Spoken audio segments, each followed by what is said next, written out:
Hello friends, आप सभी का एक बार फिर से स्वागत है आपकी अपनी YouTube channel smart knowledge classes में। आज मेरा टॉपिक है बुद्धि लब्धि, इंटेलिजेंट पर्सन। तो आइए देखते हैं हम लोग बुद्धि लब्धि क्या है। इससे पहले अगर आप मेरा वीडियो पहली बार देख रहे हैं तो प्लीज़ सब्सक्राइब करिए, लाइक करिए, शेयर करिए और अगर आपको वीडियो अच्छा लगे तो इसमें कमेंट भी करिए। तो हम लोग यहाँ पे बुद्धि लब्धि देखते हैं और यहाँ पे बुद्धि लब्धि से रिलेटेड मैं आपको 2-3 एग्जाम्पल भी दूंगी अलग अलग टाइप के, तो आपको बुद्धि लब्धि निकालना बड़ी आसानी से आ जाएगा। तो आइए चलते हैं, हम लोग देखते हैं बुद्धि लब्धि क्या है। तो बुद्धि लब्धि जो था, बुद्धि लब्धि जो बुद्धि होता था उसका जो मापन हम लोग सामान्यतः बुद्धि लब्धि के रूप में करते हैं। यहाँ पे जो बुद्धि लब्धि है वो मानसिक आयु और वास्तविक आयु के अनुपात को कहते हैं। तो इसका फॉर्मूला है, सभी लोग जानते हैं कि बुद्धि लब्धि इक्वल टू मानसिक आयु डिवाइड बाई वास्तविक आयु इंटू 100 होता है, जो कि टर्मन ने 1916 में इसको दिया था। तो आई का इक्वल टू इसे हम लोग शॉर्ट फॉर्म में MA divide by CA into 100 कह देते हैं, या फिर intelligence question equal to mental age divide by chronological age into 100 कहते हैं। तो यहाँ पे जो सबसे पहले जो बुद्धि लब्धि का फॉर्मूला था वो स्टर्न ने दिया था 1912 ईस्वी में। तो यहाँ पे स्टर्न ने बोला था IQ equal to MA mental age divide by CA chronological age. तो यहाँ पे जो स्टर्न का जो फॉर्मूला था IQ का, तो टर्मन ने इसमें संशोधन किया और उसके बाद अपना एक नया बुद्धि लब्धि IQ का फॉर्मूला का निर्माण किया, उसी में संशोधित करके इन्होंने बनाया। तो आज जो भी हम लोग IQ निकालने के लिए जो भी फार्मूला यूज़ करते हैं वो इस फार्मूले को यूज़ करते हैं। तो जो भी हम लोग क्वेश्चन लगाएंगे इसी फार्मूले से क्वेश्चन लगाएंगे। तो चलते हैं हम लोग, इसमें 3 केस बनते हैं आपके, इस तरह के फार्मूले में आपके 3 केस बनेंगे। अगर आपका MA इक्वल टू CA है तो आपका जो IQ लेवल है वो 100 के इक्वल आ जाएगा। अगर MA आपका ग्रेटर है CA से, यानी कि जो मानसिक आयु है वो वास्तविक आयु से बड़ी है, तो आपका जो IQ है वो 100 से ग्रेटर होगा। अगर MA आपके जो मानसिक आयु है वो वास्तविक आयु से कम है तो आपका जो IQ लेवल होगा वो 100 से लेस होगा। तो इस तरह पे यहाँ पे 3 तरह के केस यहाँ पे देखने को मिलते हैं। इसके बाद हम लोग एग्जाम्पल से क्वेश्चन करने की कोशिश करते हैं। तो यहाँ पे जो मानसिक आयु 12 है और वास्तविक आयु यहाँ पे हमने 10 ली है, तो वही फार्मूला अपना लगेगा, मानसिक आयु डिवाइड बाई वास्तविक आयु इंटू 100। तो यहाँ पे मानसिक आयु की हम लोग वैल्यू पुट करेंगे, वास्तविक आयु की पुट करेंगे इंटू 100 और सॉल्व करके 0 से 0 कट करके हमारा 120 आंसर आ जाएगा। इसके बाद अगर कहीं पे जो हमारी मानसिक आयु है और वास्तविक आयु है वो वर्ष और महीने में दी है, तो आप लोग इसे यहाँ पे कैसे पुट करेंगे और कैसे आंसर निकालेंगे।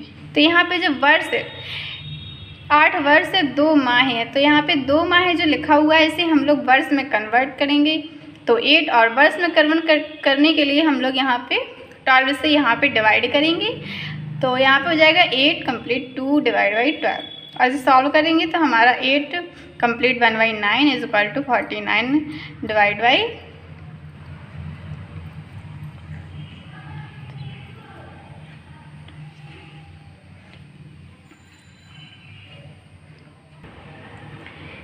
यहाँ पे 8 कंप्लीट 1/6 होगा, यहाँ पे 2 से कट करने के बाद 1/6 और इसके बाद हमारा जो आएगा 49 डिवाइड बाई 6। तो आप लोग जब भी मतलब 8 वर्ष 2 माह है तो इसे पूरा वर्ष में कन्वर्ट करके आपको आंसर देना है और यहाँ पे वही फॉर्म लिखनी है पूरा वर्ष के फॉर्म में कंप्लीट करके। इसके बाद अगर मान लो कभी आपका ऐसा क्वेश्चन आ जाए कि जो वास्तविक आयु है, जो बालक की आयु है वो 6 वर्ष 3 माह 4 दिन है, तो आप लोग इसे कैसे सॉल्व करेंगे।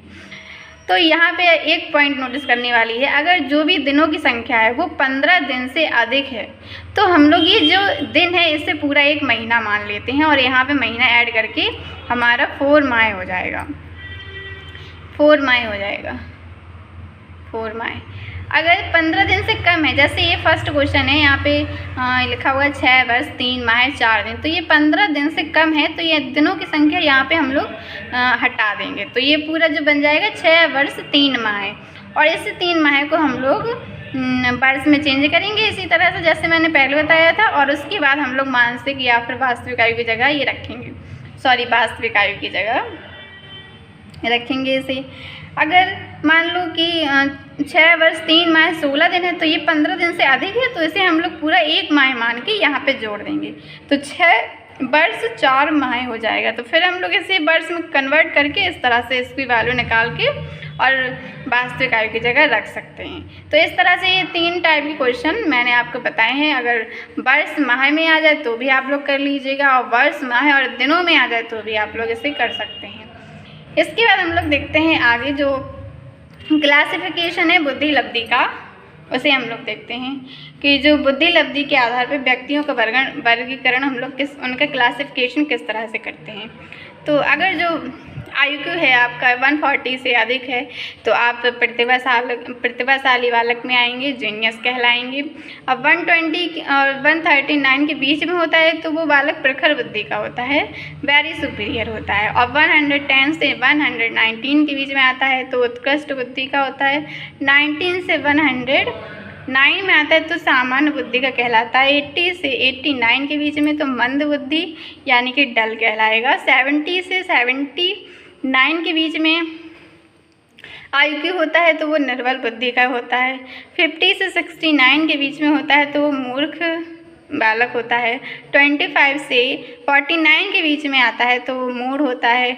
0 से 24 के बीच में अगर उसका IQ होता है तो वह इडियट या फिर जड़ बुद्धि होता है। तो ये आपका क्लासिफिकेशन है कि जो भी अगर क्वेश्चन में पूछा जाए कि जो भी क्वेश्चन दिया है उसमें पूछा जाए कि किस तरह का बालक है ये, तो आप लोग इस सारणी को भी अच्छे से लर्न करिए, और जब क्वेश्चन आपका लग जाए तो आपकी वैल्यू जो भी आए, मान लीजिए 83 आ रही है, तो आपका जो भी क्वेश्चन लगाया उसमें बालक हमारा कैसा निकलेगा, मंद बुद्धि का निकलेगा। तो इस तरह से ये आपको क्वेश्चन लगाने के लिए आपको ये सारणी क्लासिफिकेशन भी लर्न होना चाहिए, प्लस आपको फार्मूला भी लर्न होना चाहिए।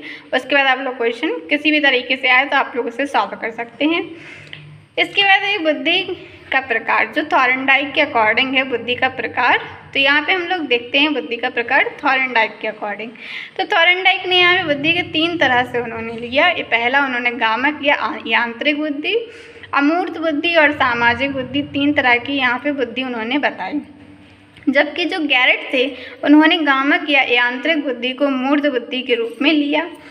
तो हम लोग पहला देखते हैं मूर्त बुद्धि। तो मूर्त वस्तुओं को समझने एवं मूर्त क्रियाओं को करने में इस तरह की बुद्धि सहायता करती है आपकी मूर्त बुद्धि। तो यहाँ पे जो बालक होते हैं अगर उनमें मूर्त बुद्धि की अधिकता होती है तो वो किस तरह के बालक होते हैं, आपका जो वस्तुएं होती हैं उन्हें तोड़ने जोड़ने में वो लोग रुचि लेते हैं। और ये इस तरह के जो बालक होते हैं वो कुशल कर्मकार, इंजीनियर, शारीरिक कार्य में जैसे खेल कूद एवं नृत्य में उनका रुचि होता है, उसमें ये भाग लेना पसंद करते हैं। इसके बाद हम लोग देखते हैं अमूर्त बुद्धि। अमूर्त बुद्धि आपका है, नेक्स्ट है अमूर्त बुद्धि। तो यहाँ पे अमूर्त बुद्धि इन्होंने थॉर्नडाइक ने बताया कि जो अमूर्त चिंतन, मनन और समस्या का समाधान करना ही इन्होंने अमूर्त बुद्धि कहा है। कि जिन बालकों में इस तरह की बुद्धि की अधिकता होती है वो सोचने समझने में और समस्याओं के समाधान खोजने में इस तरह की बुद्धि सहायता करती है, उससे थॉर्नडाइक ने अमूर्त बुद्धि की संज्ञा दी। जिन बालकों में इस प्रकार की बुद्धि अधिक होती है वो जो बालक होते हैं पुस्तक अध्ययन और चिंतन मनन में अधिक रुचि लेते हैं, और ऐसे बालक जो होते हैं वो आगे चलकर वकील, डॉक्टर, अध्यापक, साहित्यकार, चित्रकार एवं दार्शनिक बनते हैं। तो ये आपका हो गया अमूर्त बुद्धि। इसके बाद है आपका सामाजिक बुद्धि। तो सामाजिक बुद्धि में वह बुद्धि जो मनुष्यों को अपने समाज में समायोजन करने में, सामाजिक कार्य करने में, भाग लेने में सहायता करती है।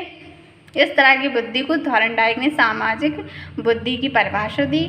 जिन बच्चों में इस तरह की बुद्धि की अधिकता होती है वे परिवार के सदस्यों में समायोजन करने में, अपने विद्यालय के जो सहपाठी होते हैं उनके साथ समायोजन करने में, अपने आस पड़ोस के लोगों में समाज में समायोजन करने में इस तरह की बुद्धि उनकी सहायता करती है। और जो इस तरह के जो बालक होते हैं वो सामाजिक कार्य करने में अधिक रुचि लेते हैं, अच्छे व्यवसायी होते हैं, समाज सेवक बनते हैं एवं या फिर राजनेता बनते हैं। तो ये थॉर्नडाइक ने बुद्धि के जो प्रकार बताए हैं, 3 तरह के बुद्धि के प्रकार बताए हैं, तो ये हम लोगों ने देख लिया है। तो अगर आपको मेरा वीडियो अच्छा लगा हो तो इसे शेयर करिए, लाइक करिए और सब्सक्राइब करिए हमारे चैनल को, और कमेंट करके ज़रूर बताइए कि आपको मेरा वीडियो कैसा लगा। Thank you.